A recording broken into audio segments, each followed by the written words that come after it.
ത്രിയേക ദൈവത്തിന്റെ അതിപരിശുദ്ധനാമം വാഴ്ത്തപ്പെടുമാറാകട്ടെ. വിശുദ്ധ ലൂക്കോസിന്റെ സുവിശേഷം 19-ാം അധ്യായം 1 മുതൽ 10 വരെയുള്ള വാക്യങ്ങളിൽ ഇപ്രകാരം വായിക്കുന്നു. അവൻ യെരിഹോവിൽ എത്തി കടന്നു പോകുമ്പോൾ ചുങ്കക്കാരിൽ പ്രമാണിയും ധനവാനുമായ സക്കായി എന്നു പേരുള്ള ഒരു പുരുഷൻ യേശു എങ്ങനെയുള്ളവൻ എന്ന് കാണുവാൻ ശ്രമിച്ചു. വളർച്ചയിൽ കുറിയവൻ ആകൊണ്ട് പുരുഷാരം നിമിത്തം കഴിഞ്ഞില്ല. അപ്പോൾ അവൻ മുൻപോട്ട് ഓടി അവനെ കാണേണ്ടതിന് ഒരു കാട്ടത്തിമേൽ കയറി. യേശു ആ വഴിയായി വരികയായിരുന്നു. അവൻ ആ സ്ഥലത്ത് എത്തിയപ്പോൾ മേലോട്ടു നോക്കി, സക്കായിയെ, വേഗം ഇറങ്ങി വാ, ഞാൻ ഇന്ന് നിന്റെ വീട്ടിൽ പാർക്കേണ്ടതാകുന്നു എന്നവനോട് പറഞ്ഞു. അവൻ ബന്ധപ്പെട്ടിറങ്ങി സന്തോഷത്തോടെ അവനെ കൈക്കൊണ്ടു. കണ്ടവർ എല്ലാം അവൻ പാപിയായ ഒരു മനുഷ്യനോടുകൂടെ പാർപ്പാൻ പോയി എന്ന് പറഞ്ഞ് പിറുപിറുത്തു. സക്കായിയോ നിന്ന് കർത്താവിനോട്, കർത്താവേ, എന്റെ വസ്തുവകയിൽ പകുതി ഞാൻ ദരിദ്രർക്ക് കൊടുക്കുന്നുണ്ട്. വല്ലതും ചതിവായി വാങ്ങിയിട്ടുണ്ടെങ്കിൽ 4 മടങ്ങ് മടക്കി കൊടുക്കുന്നു എന്ന് പറഞ്ഞു.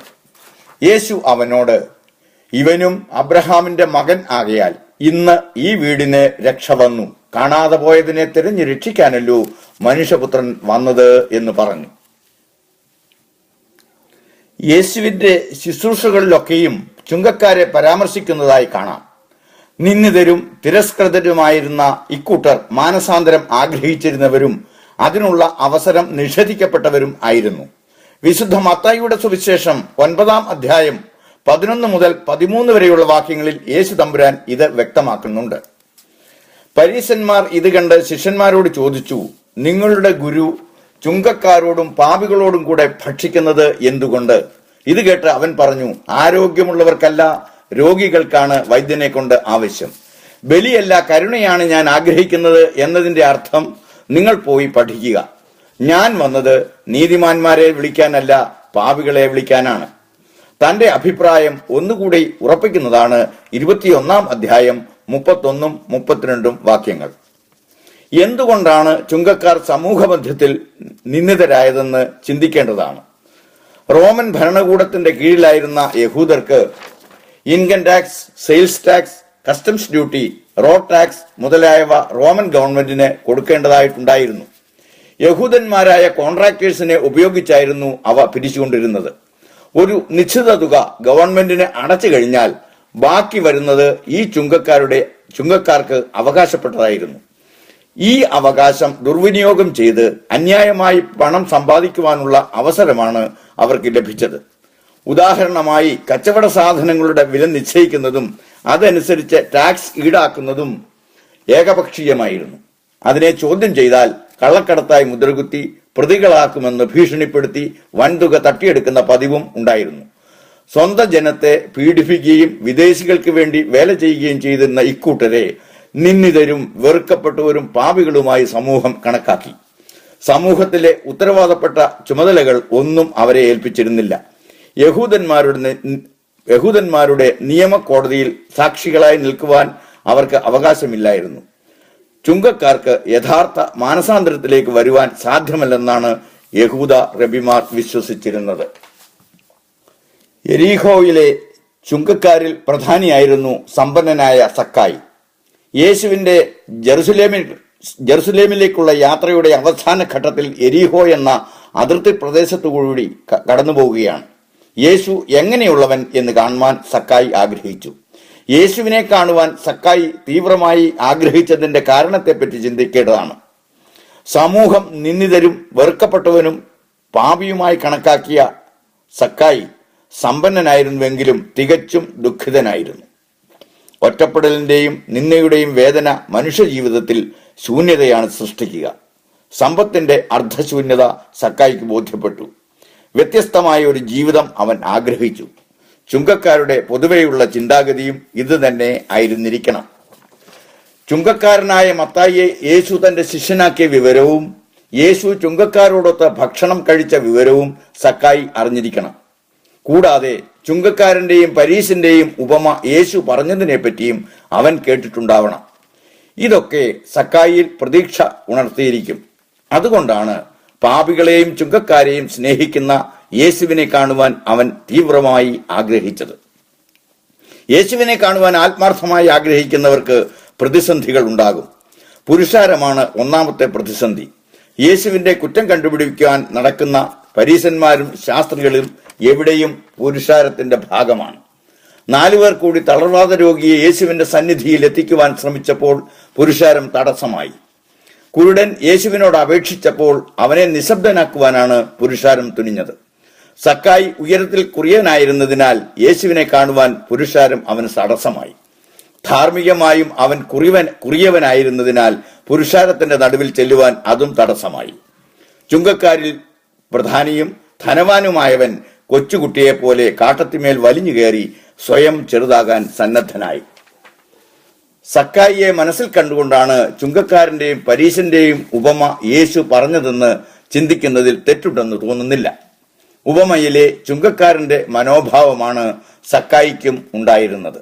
മറ്റ് സമാനതകളും ഉണ്ട്. യേശുവിനെ ഒരു നോക്ക് കാണുവാൻ മാത്രം ആഗ്രഹിച്ച സക്കായിയെ യേശു തമ്പുരാൻ പേര് ചൊല്ലി വിളിക്കുകയാണ്. ജനക്കൂട്ടത്തിന്റെ ഇടയിലും തന്റെ വസ്ത്രത്തിന്റെ തൊങ്ങലിൽ തൊട്ടവളെ യേശു നോക്കിക്കണ്ടു.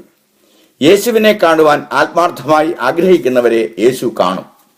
ആരും പ്രതീക്ഷിക്കാത്തത് യേശു പ്രവർത്തിക്കും. സക്കായിയെ, വേഗം ഇറങ്ങി വാ, ഇന്ന് ഞാൻ നിന്റെ വീട്ടിൽ പാർക്കേണ്ടതാകുന്നു എന്നുള്ള യേശുവിന്റെ വിളി മനഃപൂർവവും നിർബന്ധപൂർവവും ആയിരുന്നു. Today I must abide at ദൈ ഹൗസ് എന്ന പ്രസ്താവനയിൽ നിന്നും ഇത് യേശു നേരത്തെ തീരുമാനിച്ച കാര്യമാണെന്ന് വ്യക്തമാണ്. മുൻ അധ്യായത്തിൽ യേശു കുരുടന് കാഴ്ച കൊടുത്ത അത്ഭുത പ്രവൃത്തി കണ്ട ജനം യേശുവിന് പുകഴ്ച കൊടുത്തു. അതേ ജനം സക്കായിയുടെ വീട്ടിൽ യേശു പാർക്കുവാൻ തയ്യാറായപ്പോൾ പിറുവിറുക്കുവാനും പ്രതിഷേധിക്കുവാനും തുടങ്ങി. ചുങ്കക്കാരന് സമൂഹത്തിൽ ഉന്നത സ്ഥാനം കൽപ്പിക്കണമെന്ന് യേശു ആവശ്യപ്പെട്ടില്ല. പാപത്തെ വെറുക്കുകയും പാപിയെ സ്നേഹിക്കുകയും നഷ്ടപ്പെട്ട പാപിയെ അന്വേഷിച്ച് കണ്ടെത്തി രക്ഷിക്കുകയും ചെയ്യുന്ന മഹാസ്നേഹവും കരുതലുമാണ് കർത്താവിനുള്ളത്. നഷ്ടപ്പെട്ട ആടിന്റെ ഉപമയിലും ഇതാണ് വ്യക്തമാക്കുന്നത്. ചുങ്കക്കാരെ നിന്ദ്യരായി എണ്ണിയ സമൂഹ വ്യവസ്ഥിതിയെ കർത്താവ് ചോദ്യം ചെയ്തില്ല. അവർക്ക് പാപമോചനം പ്രാപിക്കുവാനുള്ള അവസരം നിഷേധിച്ചതിനെയാണ് എതിർത്തത്. അവർക്ക് പാപമോചനം പ്രാപിക്കുവാനുള്ള അവസരം ലഭ്യമാക്കണമെന്നും സമൂഹത്തിന്റെ മുഖ്യധാരയിൽ കൊണ്ടുവരണമെന്നുമാണ് യേശു ആഗ്രഹിച്ചത്. വിശുദ്ധ മത്തായിയുടെ സുവിശേഷം 18-ാം അധ്യായം 14 മുതൽ 17 വരെയുള്ള വാക്യങ്ങളിൽ ഇത് വ്യക്തമാക്കുന്നുണ്ട്. നീ അങ്ങനെ തന്നെ ഈ ചെറിയവരിൽ ഒരുത്തൻ നശിച്ചു പോകുന്നത് സ്വർഗസ്ഥനായ നിങ്ങളുടെ പിതാവിന് ഇഷ്ടമല്ല. നിന്റെ സഹോദരൻ നിന്നോട് പിഴച്ചാൽ നീ ചെന്ന് നീയും അവനും മാത്രമുള്ളപ്പോൾ കുറ്റം അവന് വരുത്തുക. അവൻ നിന്റെ വാക്ക് കേട്ടാൽ നീ സഹോദരനെ നേടി. കേൾക്കാഞ്ഞാൽ 2-3 സാക്ഷികളുടെ വായാൽ സകല കാര്യവും ഉറപ്പാക്കേണ്ടതിന് 1-2 പേരെ കൂട്ടിക്കൊണ്ടു ചെല്ലുക. അവരെ കൂട്ടാക്കാഞ്ഞാൽ സഭയോട് അറിയിക്കുക. സഭയെയും കൂട്ടാക്കാഞ്ഞാൽ അവൻ നിനക്ക് പുറജാതിക്കാരനും ചുങ്കക്കാരനും എന്ന പോലെ ഇരിക്കട്ടെ. പക്ഷേ ഇന്നത്തെ സമൂഹം, പ്രത്യേകിച്ച് നിയമപാലകരും നേതാക്കന്മാരും യേശുവിനേക്കാൾ വിശാലമനസ്കരാണ്. അവർക്ക് പണക്കാരായ ക്രിമിനൽസിനോട് വലിയ സ്നേഹവും ബഹുമാനമാണ്. അടുത്ത കാലത്ത് പ്രസിദ്ധീകരിച്ച മനോരമ ന്യൂസ് പരമ്പരയിലെ ഞെട്ടിക്കുന്ന വിവരങ്ങൾ വായിച്ചപ്പോൾ മനസ്സിലായത് പോലീസിനെ നിയമിച്ചിരിക്കുന്നത് പണക്കാരായ ക്രിമിനൽസിനെ സംരക്ഷിക്കുന്നതിനാണെന്നാണ്. ഉന്നത ഉദ്യോഗസ്ഥർ പോലും ക്രിമിനൽസിനെ സംരക്ഷിക്കുന്നതിന് കൂട്ടുനിൽക്കുന്നു എന്ന വാർത്ത ഞെട്ടിക്കുന്നത് തന്നെയാണ്. ആത്മാഭിമാനത്തെക്കാളും ഉത്തരവാദിത്വ ബോധത്തെക്കാളും കുറ്റവാളികൾ വെച്ച് നീട്ടുന്ന പൈസാത്തൊട്ടുകൾക്ക് വില കൽപ്പിക്കുന്ന ഇക്കൂട്ടരുടെ പ്രവൃത്തി നിന്ദ്യവും നീചവുമാണ്. സമൂഹം പണക്കാരായ ക്രിമിനൽസിന് ഉന്നത സ്ഥാനം കൽപ്പിക്കുന്നത് കൊണ്ടാണ് അവർ നാൾക്കുനാൾ ശക്തി പ്രാപിക്കുന്നത്. അവർ ഒരിക്കലും പശ്ചാത്താപത്തിന്റെ അനുഭവത്തിലേക്ക് വരികയില്ല. സക്കായിയുടെ കാലത്തെ പോലെ അവരെ പാപികളും നിന്ദിതരുമായി കണക്കാക്കി അവജ്ഞയോടെ വീക്ഷിച്ചാൽ അന്യായമായി പണം സമ്പാദിക്കുവാനുള്ള പ്രവണത തന്നെ ഇല്ലാതെയാകും. മനുഷ്യൻ ആവശ്യത്തിൽ കൂടുതൽ ധനം ആഗ്രഹിക്കുന്നത് ആർഭാടത്തിന്റെ പൊങ്ങച്ചത്തിനു വേണ്ടിയാണ്.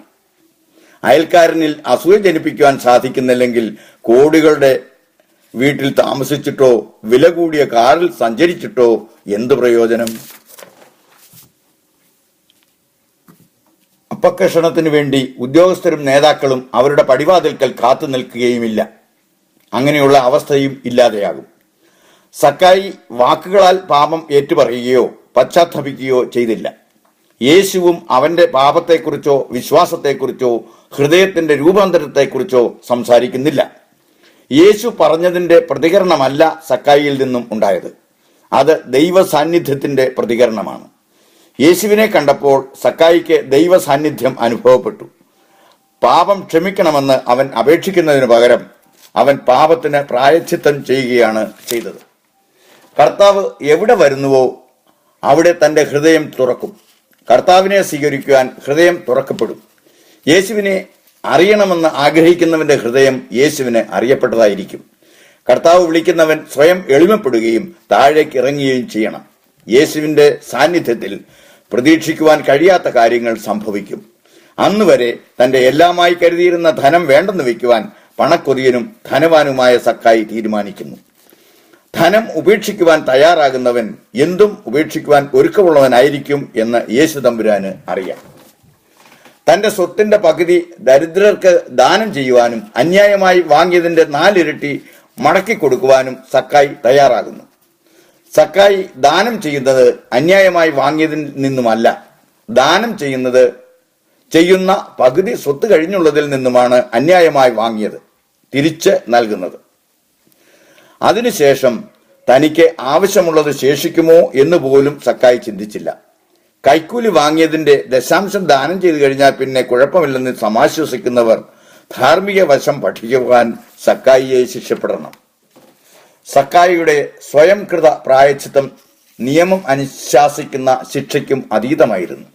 കുറ്റം ഏറ്റുപറഞ്ഞാൽ മോഷ്ടിച്ച സാധനങ്ങളുടെ വിലയുടെ 1/5 കൂട്ടിച്ചേർത്ത് തിരിച്ചു നൽകണമെന്ന് ലേവ്യ പുസ്തകം 6:5 സംഖ്യാപുസ്തകം 5:7 നിയമം അനുശാസിക്കുന്നുള്ളൂ. കർത്താവ് ആഗ്രഹിക്കുന്നത് വ്യത്യാസപ്പെടുത്തിയ വാക്കുകളല്ല, വ്യത്യാസം വരുത്തിയ ജീവിതത്തെയാണ്. കൽപ്പനകളെല്ലാം ചെറുപ്പം മുതൽ പാലിക്കുന്നുവെന്ന് അവകാശപ്പെട്ട ധനവാനായ പ്രമാണിയോട് അവനുള്ളത് വിറ്റ് ദാനം ചെയ്യുവാൻ യേശു ആവശ്യപ്പെട്ടപ്പോൾ അവൻ ദുഃഖിതനായി മടങ്ങുകയാണ് ചെയ്തത്. എന്നാൽ യേശുവിനെ കണ്ടപ്പോൾ സക്കായിക്ക് പാപബോധം ഉണ്ടാവുകയും യേശു ആവശ്യപ്പെടാതെ തന്നെ തന്റെ സമ്പത്ത് ഉപേക്ഷിക്കുവാൻ തയ്യാറാകുകയും ചെയ്തു. വിശുദ്ധ ലൂക്കോസിന്റെ സുവിശേഷം 12-ാം അധ്യായം 15-ാം വാക്യത്തിൽ വായിക്കുന്നു. അനന്തരം അവൻ അവരോട് പറഞ്ഞു, ജാഗരൂകരായിരിക്കുവിൻ, എല്ലാ അത്യാഗ്രഹങ്ങളിലും നിന്ന് അകന്നിരിക്കുകയും ചെയ്യുവിൻ. മനുഷ്യജീവിതം സമ്പത്ത് കൊണ്ടല്ല ധന്യമാകുന്നത്. 20-ഉം 21-ഉം വാക്യങ്ങളിൽ വായിക്കുന്നു, എന്നാൽ ദൈവം അവനോട് പറഞ്ഞു, ഭോഷ, ഈ രാത്രി നിന്റെ ആത്മാവിനെ നിന്നിൽ നിന്ന് ആവശ്യപ്പെടും. അപ്പോൾ ഒരുക്കി വെച്ചിരിക്കുന്നവ ആരുടേതാകും? ഇതുപോലെയാണ് ദൈവ സന്നിധിയിൽ സമ്പന്നരാകാതെ തനിക്ക് വേണ്ടി സമ്പത്ത് ശേഖരിച്ചു വയ്ക്കുന്നവരും. 1 തീമോഥെയോസ് 6-ാം അധ്യായം 17 മുതൽ 19 വരെയുള്ള വാക്യങ്ങളിൽ ഇപ്രകാരമാണ് വായിക്കുന്നത്. ഈ ലോകത്തിൽ ധനവാന്മാരോട് ഉന്നതഭാവം കൂടാതെ ഇരിപ്പാനും നിശ്ചയമില്ലാത്ത ധനത്തിലല്ല, നമുക്ക് സകലവും ധാരാളമായി അനുഭവിപ്പാൻ തരുന്ന ദൈവത്തിൽ ആശ വെപ്പാനും നന്മ ചെയ്യുവാനും സൽപ്രവർത്തികളിൽ സമ്പന്നരായി ദാനശീലരും ഔദാര്യം ഉള്ളവരുമായി സാക്ഷാലുള്ള ജീവനെ പിടിച്ചുകൊള്ളേണ്ടതിന് വരും കാലത്തേക്ക് നല്ലൊരു അടിസ്ഥാനം നിക്ഷേപിച്ചുകൊള്ളുവാനും ആജ്ഞാപിക്കാം. ഈ വേദഭാഗത്തിലെ സന്ദേശങ്ങൾ പൂർണ്ണമായും ഉൾക്കൊണ്ടുകൊണ്ട് സക്കായി ഉയർന്ന തലത്തിൽ എത്തി നിൽക്കുകയാണ്. യേശു മാത്രം മതിയെന്ന അവസ്ഥയിലാണ് സക്കായി. സമ്പൂർണമായ സമർപ്പണത്തിന്റെ അനുഭവം. എന്റെ സമ്പത്ത് എന്ന് ചൊല്ലുവാൻ വേറെയില്ലൊന്നും, യേശു മാത്രം സമ്പത്താകുന്നു എന്ന ഭക്ത കവി പാടിയത് ഇവിടെ അന്വർത്ഥമാകുന്നു. സക്കായിക്ക് നഷ്ടപ്പെട്ടു പോയ പദവിയിലേക്ക്, അതായത് പുരാതന പദവിയിലേക്ക് കർത്താവ് അവനെ പുനരാനയിക്കുന്നു. ഗലാത്യർ 3:9-ലും 29-ലും ഇപ്രകാരം വായിക്കുന്നു, ആകയാൽ വിശ്വാസമുള്ളവർ വിശ്വാസിയായ അബ്രഹാത്തോടൊത്ത് അനുഗ്രഹം പ്രാപിക്കുന്നു. നിങ്ങൾ ക്രിസ്തുവിനുള്ളവരാണെങ്കിൽ അബ്രഹാത്തിന്റെ സന്തതികളാണ്, വാഗ്ദാനമനുസരിച്ചുള്ള അവകാശികളുമാണ്.